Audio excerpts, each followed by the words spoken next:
She chose the game over me. We met during a stupid elective. Intro to game design. I was there to fill credits. She was there because games were her life. I remember walking in late, hair soaked from the rain, and the only empty seat was next to her. She didn't even look up from her laptop, fingers flying across the keys like a pianist mid-performance. I stole glances at her screen. She was designing a whole dungeon map in some engine I'd never seen before. She noticed, and without pausing her typing, she muttered, "You can ask instead of staring." That was Maya. Always blunt, always confident.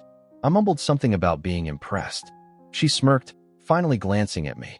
Her eyes were this deep, stormy gray, like thunderclouds before a downpour. I remember that. I remember everything. From that day on, we kept sitting together, then grabbing coffee together, then studying together, then, somewhere along the line, falling asleep on calls together. It wasn't fast. It wasn't fireworks. It was gradual and real and warm. It was ours. She wasn't like other girls I'd dated before. She didn't care about makeup or parties. She cared about her rank in league, her Twitch following, her mechanics. She had a toxic love-hate relationship with online ladders, and at least once a week she rage uninstalled her main game. I found it charming. She'd get so worked up, pacing around my room in her oversized hoodie, ranting about lag, teammates, trolls. I'd just watch her with this stupid grin on my face, thinking, this girl, she's mine. At first, I didn't mind that she gamed so much. I mean, that was her world. I respected it. I even started learning her favorite titles just to be closer to her. She'd laugh when I made noob mistakes, but she always pulled me through. "God, you're hopeless," she'd say, then kiss my cheek. And I'd think, yeah, hopelessly into you. But as her Twitch blew up, things started to shift. At first, it was just longer streams. Then streams during dinner. Then streams instead of dinner. She used to cuddle into me at night. Now she fell asleep in her chair, mic still on, Discord buzzing with laughing guys I didn't know. And that's where it started. Him. His tag was viral. Real name, Damien. I didn't think much of him at first. Just another sweaty keyboard warrior in her ranked 5 stack. She said he was cracked, insane at micro, hard carrying. All things I didn't fully understand, but I smiled, nodded, encouraged her. I wanted to be supportive. I did. But then she started mentioning him outside the game. Not just, viral landed a sick ULT, but Damien said this, or Damien showed me that. I noticed his name lighting up her phone more and more. I noticed the way she smiled at her screen, this soft, giddy smile I hadn't seen in months. And I noticed how I became quiet background noise. One night, I brought it up. "Who's Damien, really?" I asked, careful with my tone. She rolled her eyes. "He's just a friend, babe." God, don't be that guy. I didn't want to be that guy. The jealous one. The insecure one. So I swallowed it. Even when my gut screamed that something was off. Even when I walked in on them in Discord, and her voice dropped to a soft, intimate register I hadn't heard in a while. Even when I watched her giggle at his jokes, the same giggle she used to give me. I told myself I was paranoid, that I was overthinking. But things got worse. I started keeping track. Not because I wanted to, because I had to. Her Discord calls would go on for 6 to 7 hours, most of the night. I'd text her a good night, and see that she was still in a voice channel with him. Even when we were together physically, her attention was there, with them, with him. I remember this one weekend. We had planned a trip. Nothing fancy, just 2 nights in a cabin upstate. No Wi-Fi, just the 2 of us. She said she was excited. She said she needed the break. She packed her headset anyway, just in case. The second night, I woke up around 2 a.m. The bed beside me was empty. I padded out to the front room, groggy, heart already sinking. She was sitting on the porch, wrapped in a blanket. Headset on. Mic live, whispering and laughing into the dark. To him. She looked at me like I'd interrupted something sacred. "Seriously?" I said, voice cracking. "We came here to be together." She sighed, as if I was being dramatic. "It's just a call. Chill." He was having a bad day. I was cheering him up. Cheering him up? That was supposed to be my job. That was supposed to be our time. I went back inside alone. Over the following weeks, something in me started eroding. It wasn't just the jealousy. It was this deep, gnawing sense that I was being phased out. Replaced. I tried harder. I cooked. I cleaned. I brought her snacks midstream. I complimented her gameplay even when I didn't understand half of it. I bought her that upgraded mic she'd been eyeing. She thanked me absently, eyes never leaving the screen. Once, I walked up behind her during a stream, wrapped my arms around her, kissed the top of her head, and she flinched, muted her mic, shoved my arms away, and hissed, "Don't do that when I'm live. It's weird." I stood there, stunned, heart in my throat. She unmuted and laughed into the stream like nothing had happened. I left the room quietly. The worst part? Her chat started shipping them. Viral X Maya Energy here LMAO. Wait, are they a thing? Their synergy is so cracked, they have to be dating. She never denied it. She'd just smirk, tilt her head, and say, "Chat, you know I don't kiss and tell." I was the boyfriend, but in her world, I was invisible. The last straw came on our anniversary. A full year. I planned the whole evening. Reservations. A handwritten letter. Tickets to the Indie Game Expo she'd once mentioned loving. I got dressed up. Nervous. Hopeful. I wanted this to be the turning point. I waited at the restaurant for an hour. Then another. She never came. When I got home, the apartment lights were off except the glow from her monitor. She was midstream. Laughing. Flirting. With him. I stood in the doorway, letter still in my hand. She turned briefly, saw me, then looked back to her screen. "Babe," she said into her mic, "can you not walk around in frame? I'm live." No apology. No realization. No remorse. That night, I slept on the couch. Or tried to. I stared at the ceiling, clutching that crumpled letter in my fist. I didn't leave her that night. Not because I didn't want to, because I couldn't yet. I needed to understand what happened to us. How we got here. We used to dream together. Late night talks about building something real. A future. A dog. Maybe a small house in a quiet town. She used to squeeze my hand whenever we talked about forever. Now she was squeezing a controller and whispering in Discord at 3 a.m. while I lay awake wondering if I even existed to her anymore. She didn't mention the anniversary. Not the next day. Not the next week. Like it was just a Tuesday. I brought it up. We were supposed to go out, I said quietly over breakfast. She shrugged, eating cereal from a mug. I forgot. You know how busy I've been. There was a tournament. A tournament, I repeated. You blew off our 1-year anniversary for a stream? It wasn't just a stream, she snapped. It was ranked, and it was important. I felt something snap inside me, too. She looked up at me like I was the unreasonable one. You could have rescheduled, I said. You didn't even text me. You just left me sitting there like an idiot. She stood, put her mug in the sink. I don't have time for this right now. I have a sponsorship call in 10 minutes. That was it. Conversation over. Marriage was once in our conversations. Now, even basic respect was too much to ask for. The irony? She was winning, growing. Her channel was taking off. Sponsors. Viewership spikes. Fan edits of her and viral. Clips of them duoing, laughing, finishing each other's sentences. And there I was off camera. Off script. Off her radar. I knew I should have left. Everyone I confided in said so. But leaving didn't feel like walking away from a girlfriend. It felt like walking away from a ghost of the girl I used to love, still hoping the real her was trapped inside. Then came the night. I remember every detail. We had a fight earlier that evening, small, stupid. I asked her not to stream that late because I had an early morning and the setup was in the bedroom. She rolled her eyes. You can sleep on the couch. So I did. I woke up around 4 a.m. Thirsty. I padded quietly down the hall, planning to just grab water. Her voice stopped me. Not her streamer voice. Her real voice. Soft. Low. Intimate. I paused outside the cracked bedroom door. If I wasn't with him, it'd be different, she was saying. Pause. A chuckle. No, he doesn't even notice anymore. He just exists. I think he's holding on to something that died months ago. My stomach turned. Yeah, she continued. I feel bad. Kind of. But I'm not ready to lose you just because he doesn't get it. You see me, you know? A silence. Then laughter. Then, stop. Don't say that. You're gonna make me fall for you harder. I backed away. Numb. She didn't know I heard. I didn't confront her. Not then. Instead, I stood in the kitchen for almost an hour, gripping the countertop, staring blankly at the fridge. I had no tears left. No fight. I was done. But I didn't want a dramatic exit. I wanted truth. I needed her to say it. The next evening, I sat her down. No games. No stream. Just her and me. I heard you last night. She froze. What do you mean? I stared at her.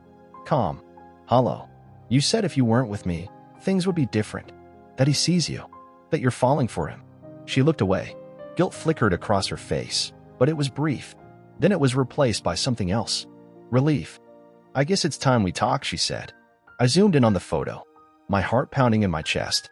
The face was barely visible in the reflection, but it was enough. The jawline, the outline of his hoodie. I'd seen that hoodie before in a photo from years ago, one she kept buried in her old Instagram highlights. A memory she forgot to delete. "Liam." I stared at the screen until my eyes burned. I didn't reply. She didn't follow up. The next day she came back, cheerful. A little too cheerful.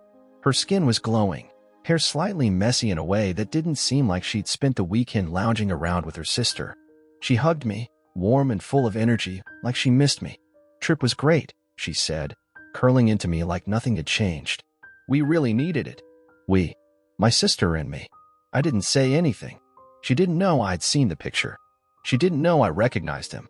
Or maybe she thought I wouldn't notice. Or worse, maybe she knew and didn't care.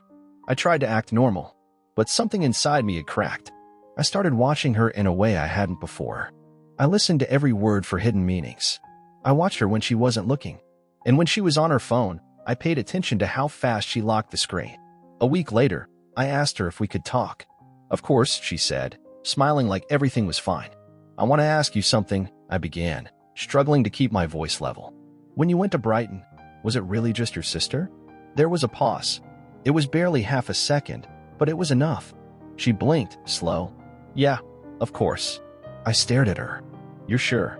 Why wouldn't I be?" I swallowed. Because I saw the photo. The wine glass. The reflection. Her expression didn't change. Not at first. Then something cold settled over her face. Like the mask she wore cracked, just slightly. She sat down slowly. "So you went through my stuff?" "I didn't have to. You sent it to me." She went quiet.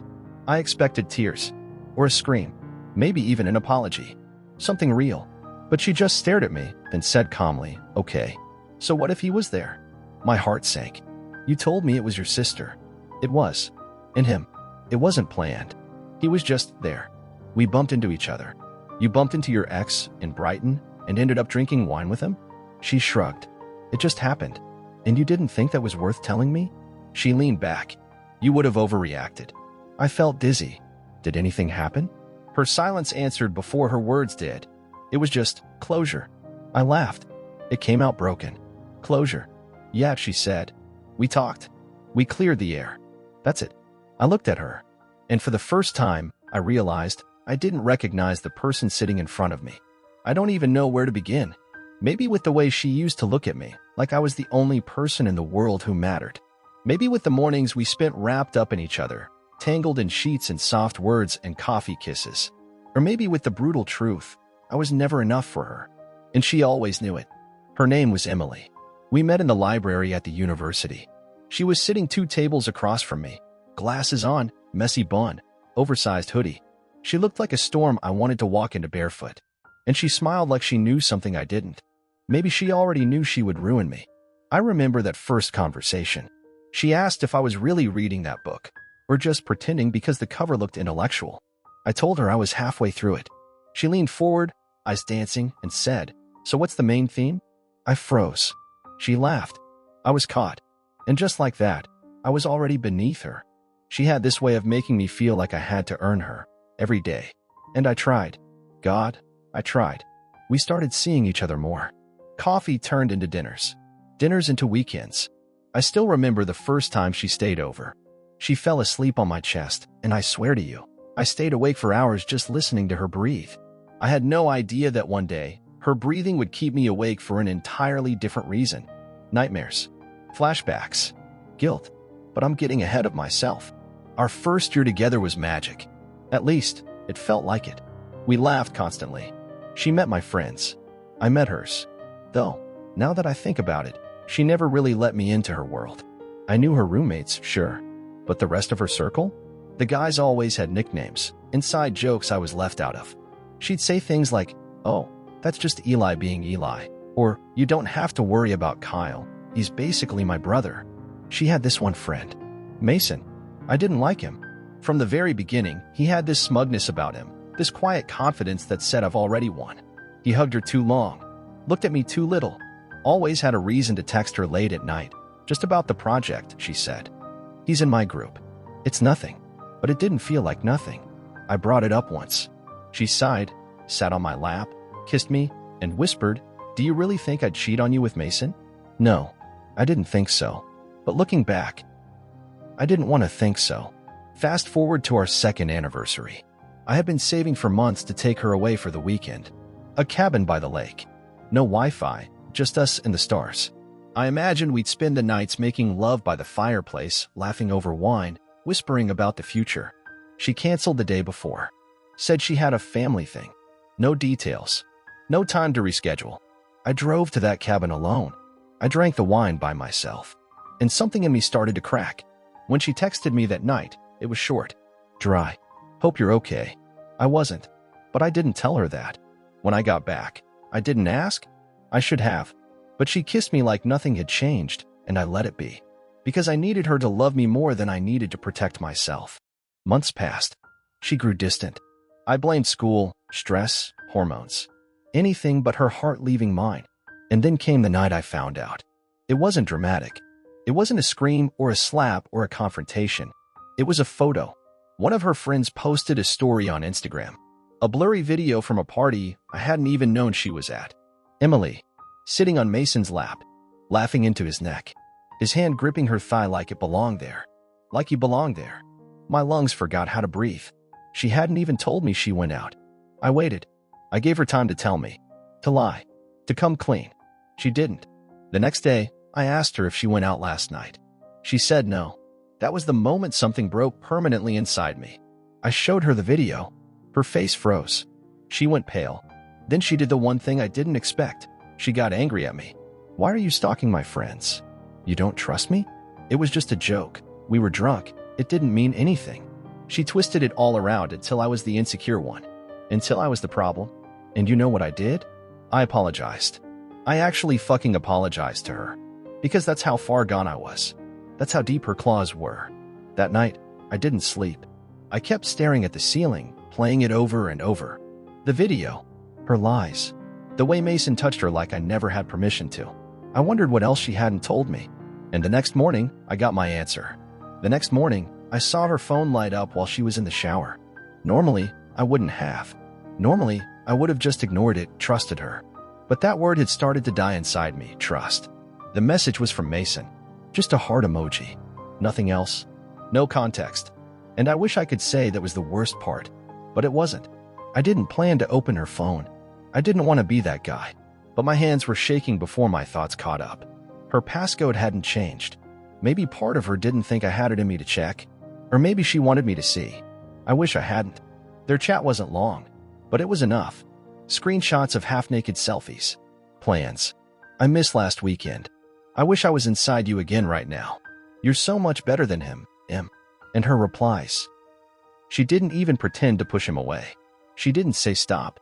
She said, he doesn't suspect a thing. And then the dagger.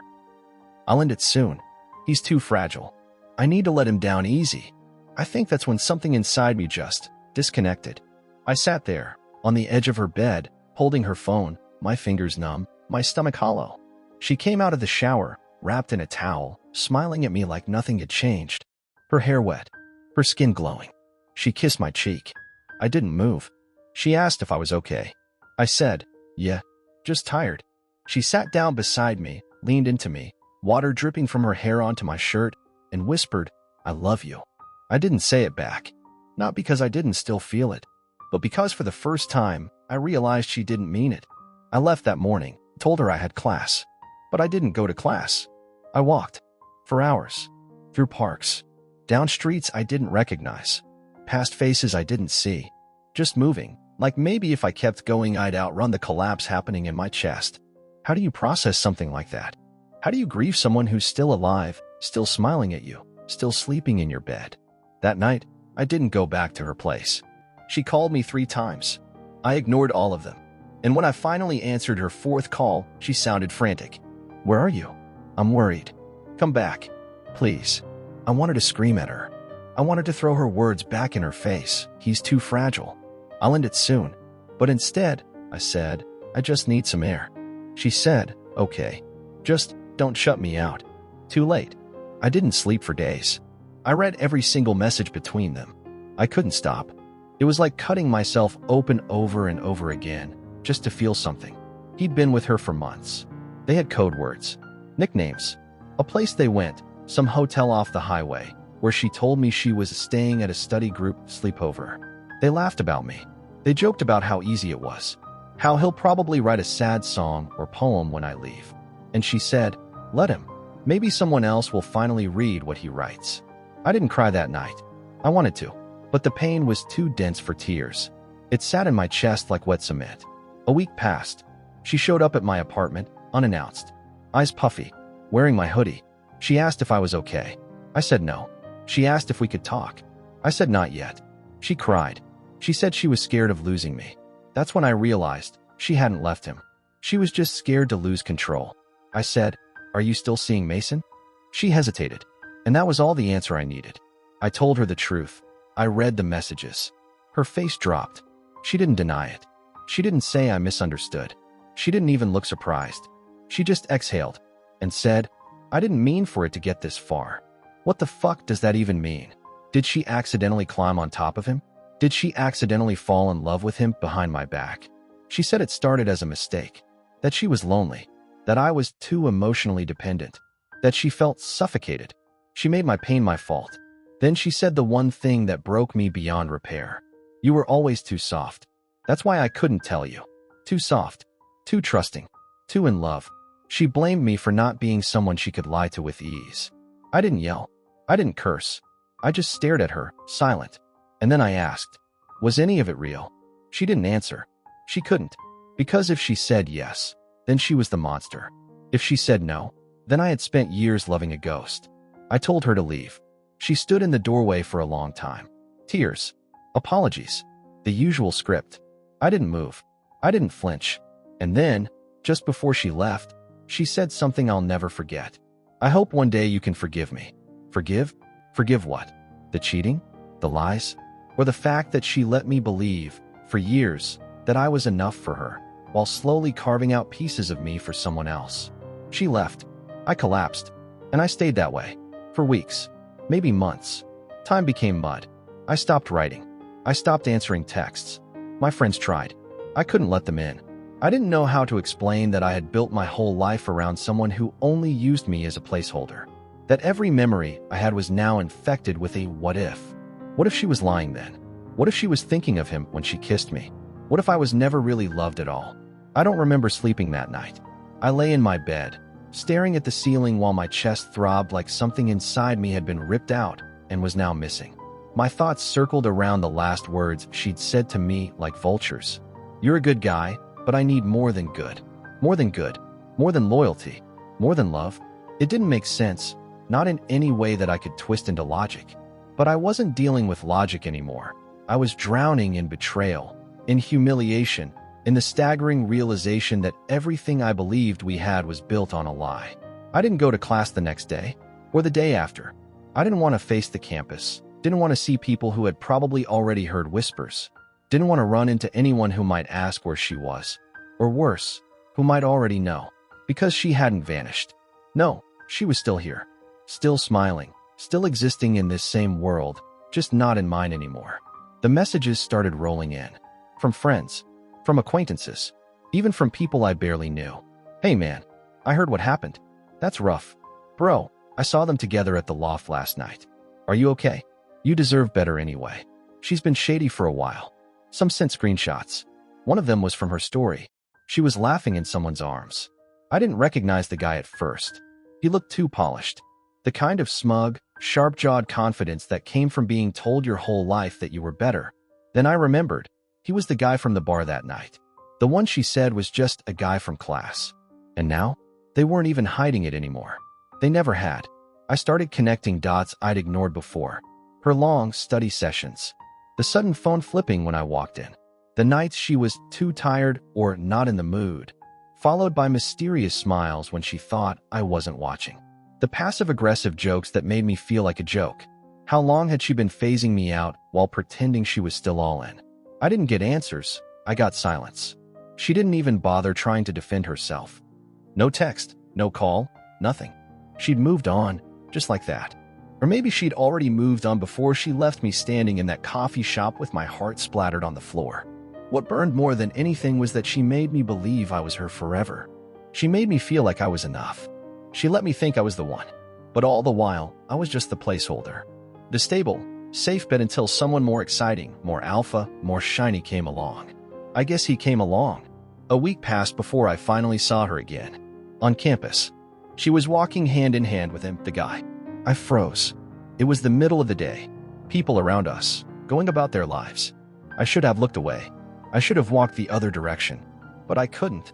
She saw me. Our eyes met. And for a moment, just a second, I thought maybe she'd look ashamed. Guilty. Maybe she'd flinch. She didn't. She smiled. Not a warm smile. Not a regretful one. A smug one. Like I was a memory she was proud to have outgrown. And he looked at me like he knew. Like he'd already won and wanted to make sure I knew it too. I turned and walked away. I could still feel them behind me. Weeks turned into months. She never apologized. Never reached out.